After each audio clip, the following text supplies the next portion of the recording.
This is Balance of Power on Bloomberg Television and Radio. I'm David Weston. The pandemic has had profound ramifications for the healthcare industry. And we welcome now one of those responding to the changes. He's Adam Boehler. He's the founder of Rubicon Founders. It's the healthcare investment firm based in Nashville, which has just bought a majority stake in a home healthcare company from Centene we want to talk about. He formerly served as the first CEO of the U.S. International Finance Corporation. So it's great to have you back with us, Adam.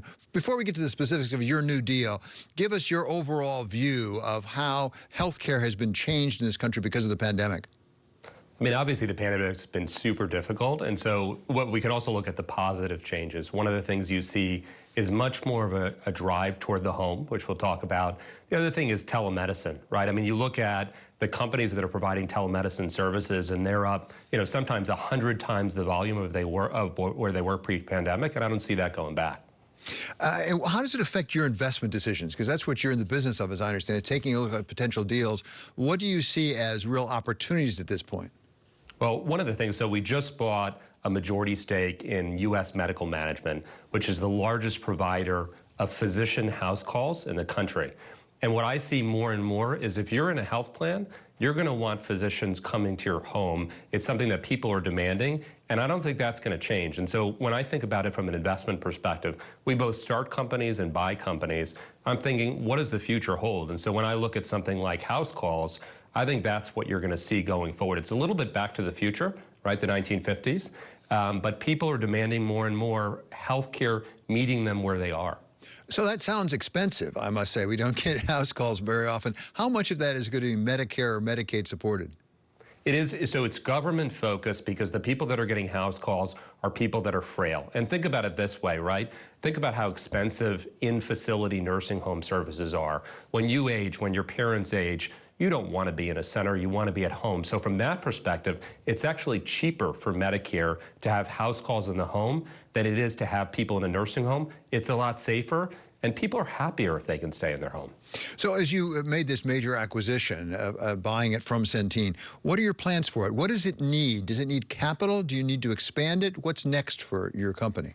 So it's definitely a big growth investment. So our plan, sometimes people buy things and they're cutting back and they're just focused on efficiency. That's not the play here. Here what we're going to do is we're going to expand it in a major way. And so one of the things we did with Centene, they're keeping minority stake, and they said, listen, we want you to expand this across our entire network. And so part of it was a contract to expand across the entire country. So we're already in 20 or 30 locations. You're going to see USMM come much, much broader, and we're going to partner with other plans too. Centene was very clear. This is a service that needs to be offered to everybody. And so for viewers, I mean, you can have a house call. You should demand it. You should demand that for your parents, but we'll be coming to a town near you as we expand. So obviously, healthcare is such a large portion of the economy overall in the United States. The government has a lot to say about it. How sensitive is your business to what happens in Washington? It is sensitive. I mean, look at the new bill that's being proposed. There's a lot of dollars there that is going toward home-based care.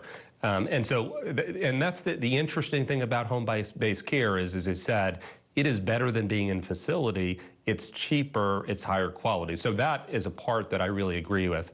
But it's definitely, Washington is important. And when you look at Medicare, Medicaid, this is a huge contingent of those people that need home-based care. When I think about investments, I think about that too. Where is the country going? And what do we need to do? So, Adam, I want to look back just for one moment here to your prior job for a moment, because while you were there was $100 million that was approved to invest in the supply chain problems with respect to fighting COVID. I don't think it pretty much got spent. What happened there? Is that just the world moved on? You didn't need it anymore? We fixed the problems without the need for the investment? Well, there are two things there. Number one, when Congress gives us the authority to invest, we have a lot of hoops we need to run through. And so the clear thing here is you're given $100 million. I think we had about 5 months before the end of the administration. And so what we did is we ramped up the team, and then we started evaluating people for loans. But you don't want the federal government throwing money out in a month, right? So the key here is making sure that we're making responsible investments. And the dollars there, they weren't dollars that were supposed to go out immediately. They're dollars for the medium to long term to prevent another pandemic. So that's where it's spent. And so I know that DFC and my organization is continuing to look at that, continuing to push forward. But our job, and it's Congress's rules around this, is really to make sure that we're not throwing money around, but we're doing it responsibly and earning a return for the taxpayers. Can't argue with responsible spending in Washington. Thank you so much, Adam. Really great to have you back with us. That's Adam Boehler. He's the founder of Rubicon Founders.